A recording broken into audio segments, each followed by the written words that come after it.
Thank you very much for my dad. He's joining us on this feed.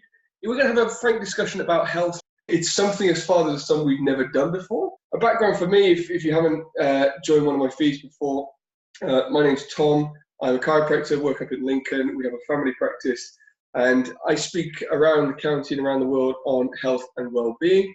And I'm in my 30s. So if you could give us a little background on you, Dad, that'd be great. Okay, my name's Peter. I'm coming up to retirement. Tom and I do have slightly different ideas of health and well-being. My job involves sitting on my backside most of the time. I work in an office.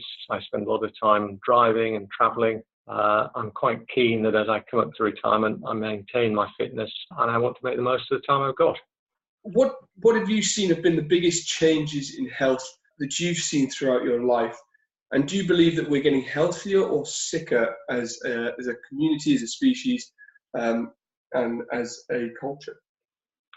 I think that's probably difficult to answer, given that, as my generation grows up, I actually don't see much change. But when I reflect back on when I was your age and much younger, I think I would have expected to see people of my generation now being quite frail and poorly and looking old and slightly decrepit. And I probably don't see that as much as I was expecting to.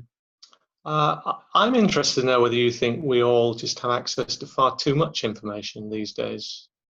I think that's a brilliant question. I actually was speaking to someone earlier who's just doing their thesis, their university thesis.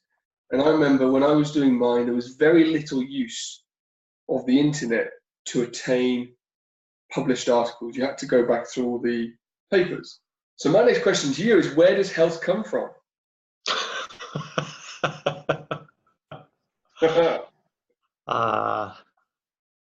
I think health is influenced as much by your environment as anything else. I think there's an element of luck involved. I think there's an element of circumstance involved.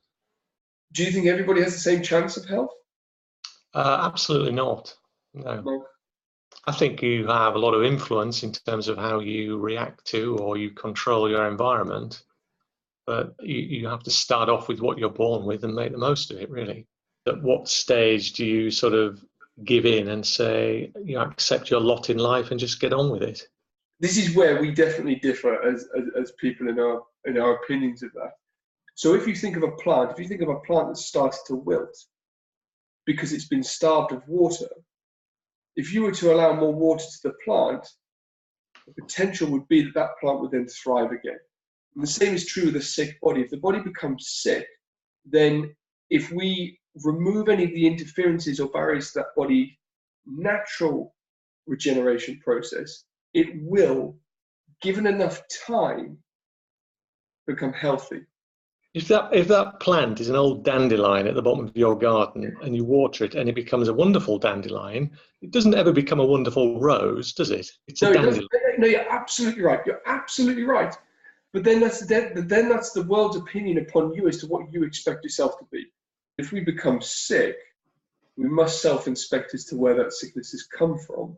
And instead of trying to fix the sickness, try and fix what caused the sickness in the first place.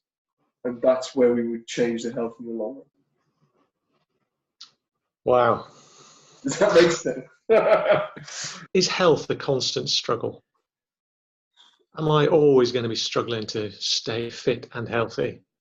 Or should it just be the natural state of affairs? Brilliant question. The natural state of affairs for the human body is health. God, that was hard work for us Friday afternoon. It was hard work for a Friday afternoon. I really appreciate you coming on today. I think it was good fun. It's interesting to hear the differences because, it's very easy for all of us, wherever we are, for me and my bubble, for you and your bubble, to get wrapped up and just stay with our opinions. For me, my biggest take home from this is, I think you're right that luck may have more to play with it than I give it credit to. And I see one of the big things that I do is to try and inspire people to come out of that thinking, to know that they can do a little bit more and they only need to make small changes to have considerable differences in their life. And I think that's been a big take home for me. But I think we'll always disagree slightly on this topic. Yeah. Yeah. Right. Thank you very much for joining me. I really appreciate it. It is a pleasure to have you as my father, as much as we disagree. You've done so much for me over the years. You And don't need to creep quite so much as that. It's all right. coming as father, I know I do. Thank you. Thank you very Right. much, and I'll speak to you soon, I'm sure.